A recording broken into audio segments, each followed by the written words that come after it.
दिन में नहीं आ सकते तो रात्रि के समय अपने पति के साथ गाड़ी पर बैठकर आओ और कहो चलो धाम पर जाकर बैठे हुए शिव भक्तों का मुख झूठा कराना है। कंकर शंकर की भूमि पर जाकर हमें भी देखना है एक बार कि रुद्राक्ष महोत्सव में मेरा बाबा क्या लुटाता है। हमको भी देखना है कि शंकर क्या दे, क्या प्रदान।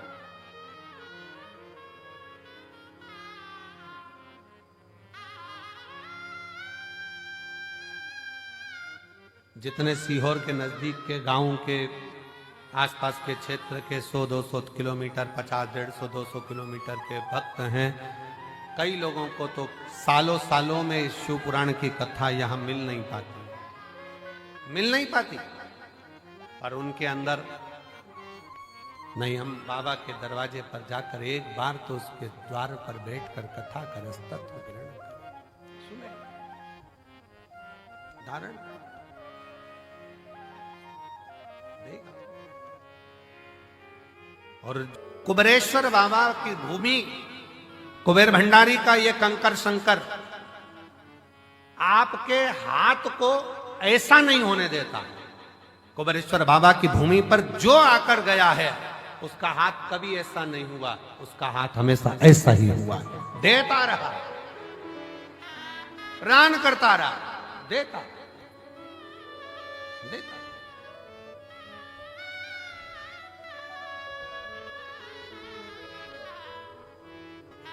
बस दिल से विश्वास के साथ उसको भजो, विश्वास के साथ।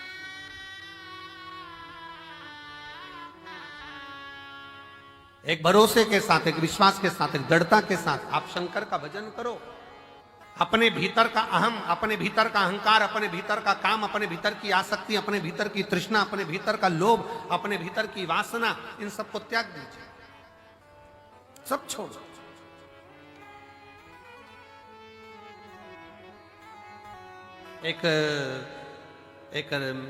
एक जौहरी के पास में दो हीरे थे, बड़े बिल्कुल बहुत जोरदार हीरे। दो हीरे थे जौहरी के पास में और दोनों कीमत वाले थे, दोनों। पर जौहरी को मालूम था, उसके बाप ने, उसके पिताजी ने बताया था, उसके पिताजी बोले थे कि इसमें एक हीरा असली और एक हीरा नकली। अब जिसको भी दिखा था वो तो हीरे वाले कह देते हैं नहीं दोनों एक जैसे हैं, दोनों सेम, दोनों की क्वालिटी, दोनों का कैरेट, दोनों का नक्काशी, दोनों एक जैसी, दोनों की कीमत करोड़ों में। परंतु उसके पिताजी ने कहा था कि इसमें एक हीरा असली है और एक हीरा नकली। अब जौहरी ने विचार करा, पिताजी ने अच्छा खासा व्यापार दे दिया कि इसमें एक हीरा असली और एक हीरा नकली।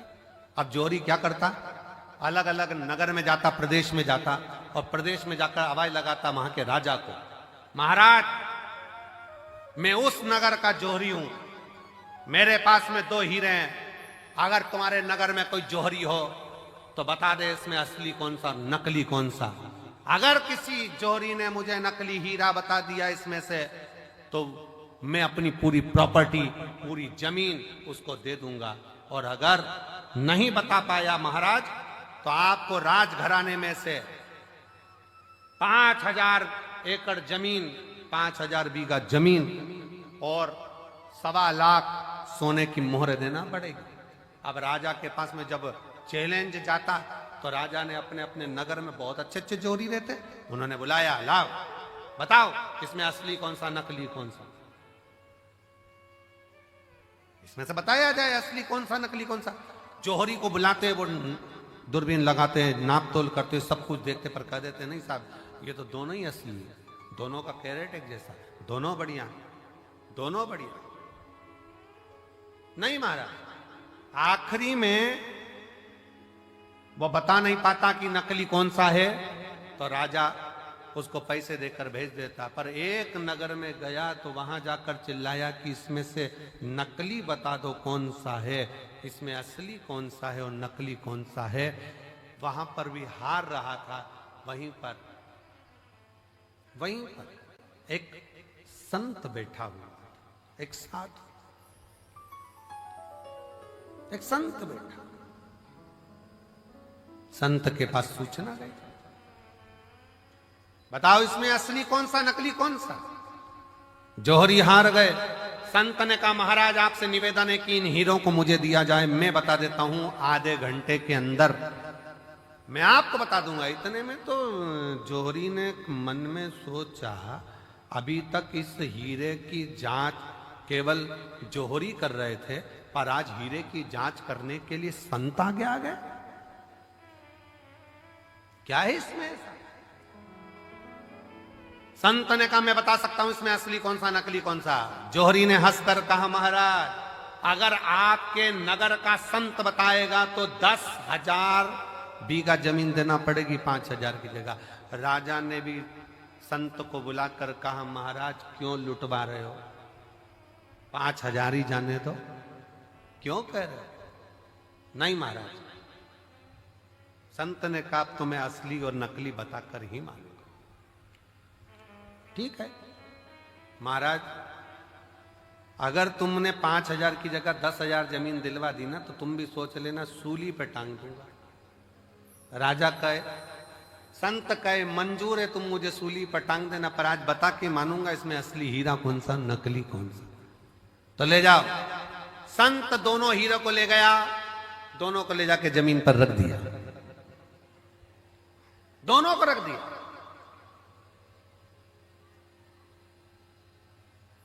बैठ गए। 20 मिनट बाद उठकर गया संत, हीरा उठाया, दूसरा हीरा उठाया और राजा के हाथ में दे दिया। ये जो दूसरा हीरा है ना ये नकली है। जौहरी ने कहा तुम कैसे कह सकते हो कि ये असली और ये नकली है? संत ने कहा थोड़ी सी गर्मी पाकर जो गर्म हो जाता है वो कांच है, थोड़ी सी गर्मी पाकर भी जो ठंडा रहे वो हीरा है। धन की थोड़ी सी गर्मी पाई और गर्म हो गए तो मुझे जानता नहीं है, पहचानता नहीं है, मैं ये हूं मैं वो। कांच, काया की थोड़ी सी गर्मी मिल गई, मैं बड़ा सुंदर, मैं बड़ी सुंदर,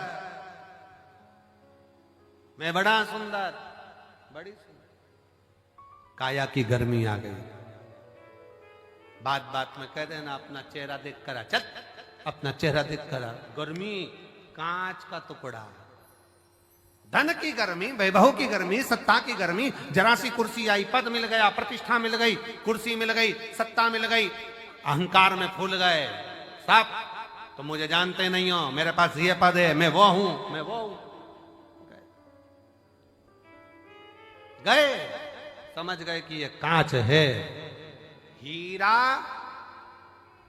कितनी भी गर्मी पड़ जाए पर हीरा अपना तत्व नहीं भूलता। हीरा ठंडा की ठंडा ही रहता है, वो भले करोड़ों का क्यों।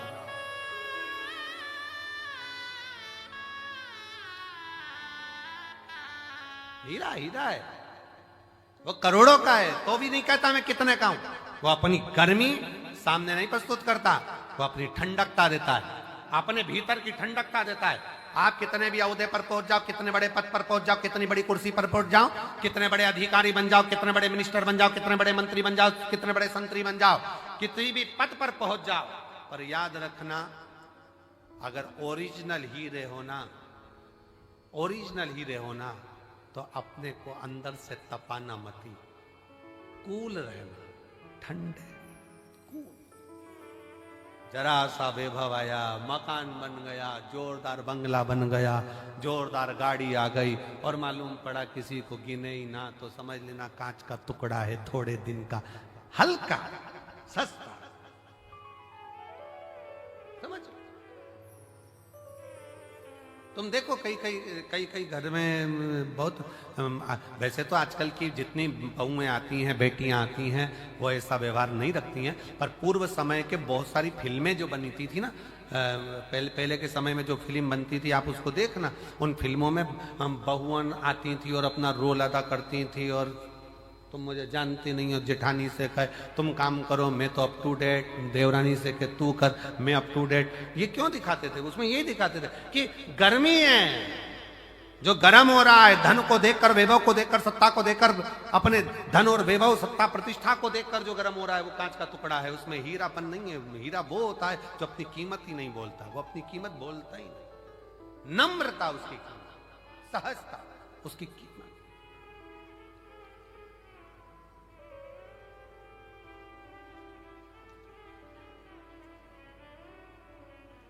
उसकी एक ही कीमत है, वो सहजता, उसकी सरलता। मेरे शंकर भगवान में बहुत बड़ी नम्रता, सरलता, सहजता कितनी होगी जरा विचार करिएगा। दुनिया के लोग अमृत पी रहे हैं उनके सामने और उनको विष का कटोरा रख दिया गया, विष का कटोरा। ये मेरी जीजियों, एक बात बताएं आपको, बहुत सावधानी से सुनना, बहुत सावधानी से। तुम्हारे घर में शादी है ना, और शादी में सारे वीआईपी आए हैं ना, उन वीआईपीओं के लिए अलग से व्यवस्था है और तुम्हारे लिए एक साधारण सी व्यवस्था है। साधारण, बहुत समझना, बहुत।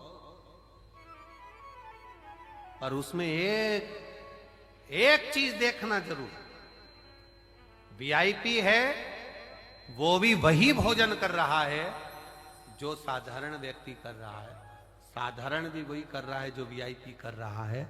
तो समझ लेना कि थोड़ी सी सहजता रखिए। भोजन में कोई बढ़ोतरी, कोई घटोतरी नहीं, कोई बढ़ोतरी, कोई घटोतरी।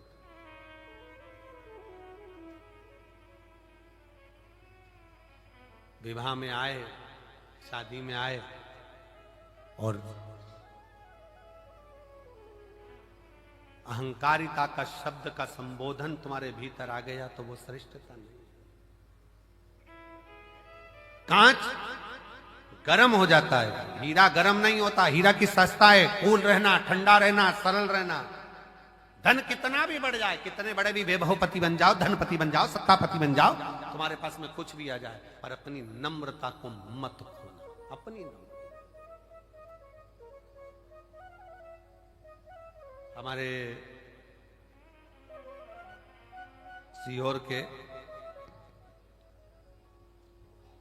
गांधी रोड पर रहने वाले श्री कमल जी झवर, एक बार उनके यहाँ भी अलम मध्य में जब सीहोर थे तो एक दिन कार्यक्रम के लिए वहां पहुंचे थे। झवर जी के, सुमित झवर के यहाँ कार्य था, वहां पहुंचे तो वो कमल झवर जी एक बात कह रहे थे कि गुरु जी, जब भी मेरा मन छोटा बनने का होता है ना, तो मेरी उम्र से जो बड़े हैं मैं उनके पास जाकर बैठ जाता हूं।